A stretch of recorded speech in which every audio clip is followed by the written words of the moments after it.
වාහන ආනයනය සඳහා ඩොලර් මිලියන 150ක ණයවර ලිපි අද වන විට විවෘත කර ඇතැයි ජනාධිපති අනුර දිසානායක මහතා සඳහන් කරයි. පෙබරවාරි මාස මුල සිට ක්‍රියාත්මක වන වාහන ආනයන සීමා යළි පැනවීමේ කිසිදු අදහසක් නැති බවද හෙතෙම කියා සිටියේය. වාහන ආනයන බැංකු මගින් විවෘත වන ණයවර ලිපි සම්බන්ධයෙන් දෛනික වාර්තාව ලබා ගනිමින් සමීප අධීක්ෂණයක නිරත වෙමින් සිටින බවද ඒ මහතා කියා සිටියේය.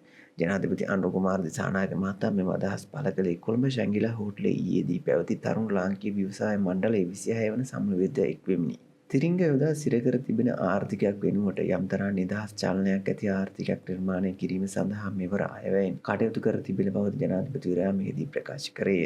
ආර්ථිකයේ නිදහස් චලනයක් ඇති කිරීමෙන් මෙම සංවර්ධනය වේගයෙන් අත්පත් කර ගැනීමට හැකියාව ඇති බව පෙන්වා දුන් ජනාධිපතිවරයා ඊට සරලන පරිදි ආර්ථිකයට විශාල කල්පලයක් නොදැන ලෙස මෙවර අයවැය සකස් කළ බවද කියා සිටියේය. ආර්ථිකය පිළිබඳ තීන්දුව තීරණ ගැනීමේදී රුපියලට දරාගත නොහැකි තිරිමුවක් ඇති නොවනසේ කටයුතු කිරීමට වත්මන් රජය සංවේදී වූ බවත් ජාත්‍යන්තර මූල්‍ය අරමුදලේ නිර්දේශවලට අනුකූලව යම් යම් තීන්දුව තීරණ ගැනීම සිදු වූ බවත් ජනාධිපතිවරයා මෙහිදී සඳහන් කළේය.